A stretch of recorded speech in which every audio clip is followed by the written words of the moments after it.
მოგესალმებით მეგობრებო ყველას.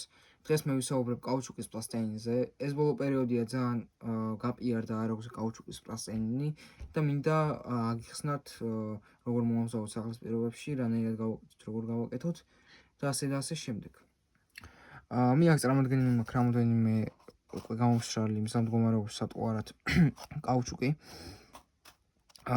და რის თქმა მინდა ყოველთვის საერთო იქონიოთ მრავალი ფერი, ან რაც შეიძლება ბევრი ფერი იქონიოთ, როდესაც ვზავთ მიდიხართ, რადგან არის მომენტები, როცა წითელზე აქტიურობს, არის მომენტები, როცა ნარინჯისფერზე აქტიურობს, ყვითელზე აქტიურობს. ამას ჩვენ ვერ გავსაზღვრავთ, ამ სიტყვაზე წინა დღეს თუ იყო სიტყვაზე მეგობარი და გითხრათ, რომ გინდა თუ არა თეთრი წაიღე და თეთრზე დაიჭერ, იმიტომ რომ მე ვიჭრე თეთრზე დღესო. არ დაუჯეროთ, თქვენ მაინც იქონიეთ რამოდენიმე ფერი, რომ პროცესში აკონტროლოთ.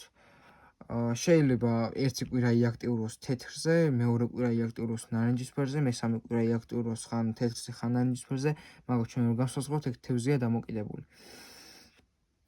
ხო, ეს არის თვითონ კაუჩუკის პლასტელინი, იყიდება როგორც პატარა შეფუთვებში, ასევე დიდ შეფუთვებში, ამას დიდი შეფუთვებიც არის.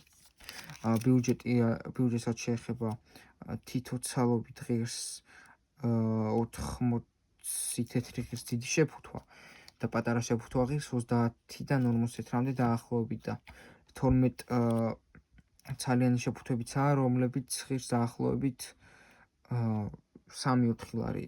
საკანცელარო მაღაზიებში შეგიძლიათ ამის შეძენა. კიდე რა უნდა მეთქვა?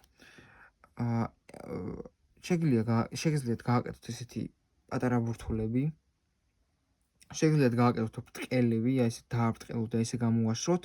შეგიძლიათ გააკეთოთ გრძელები, ესეთი დააგრძელოთ. ესე თქვენ ფანტაზიაზეა დამოკიდებული, როგორც გააკეთებთ. არის მომენტები, როცა ბრტყელზე უფრო იჭირება, არის მომენტები, როცა გვალზე უფრო იჭირება, არის მომენტები, როცა გრძელზე უფრო იჭირება. ყოველ შემთხვევაში სამივე იქონიეთ. კიდე მე ვაკეთებ ხოლმე შერეულებს, ანუ ორ ფერს ვიღებ ესე. და ეს მომენტში ვურებ, ოღონდ ისე არ ვურებ, რომ რაღაც სხვა ფერი მიიღოს. აი ესე ვურებ ხოლმე. ვაგრძელებ და პატარ-პატარებად ვაწყვიტო, ნახევარი ნარინჯისფერი, ნახევარი წითელი. მე ვაკეთებ ხოლმე ხშირად წითელი და თეთრით, ვაკეთებ ხოლმე მწვანე და ყვითლით და ნარინჯისფერით და წითლით. ეს სამი კომბინაცია არის, რომელიც ანუ გამომისცია და კარგად მუშაობს. იყო ერთი მომენტი წინა წლის იანვარში იყო, რიცხვი ზუსტად არ მახსოვს. მოკლედ სადაფერებზე ვთევზაობდი, ანუ სუფთა თეთრი, სუფთა წითელი შედეგი არ მქონდა და გადავერთი ამ შერეულ ფერებზე. მაგ დროს არ ვიცოდი ეს შერეული ფერები ადგილზე მოვიფიქრე, რომ გამეკეთებინა, გავაკეთე და იმუშაო საკმაოდ კარგად. შეიძლება მაგაზე უფრო კარგად იჭიროთ, შეიძლება ამაზე უფრო კარგად იჭიროთ. ორივე იქონიათ ყოველ შემთხვევაში.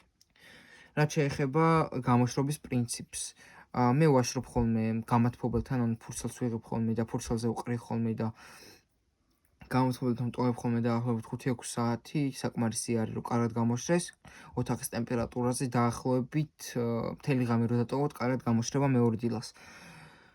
რაც შეეხება ახლა უკვე კიდე იყო კითხვები, რა განსხვავება არის პენოპლასტ და კაუჩუკს შორის.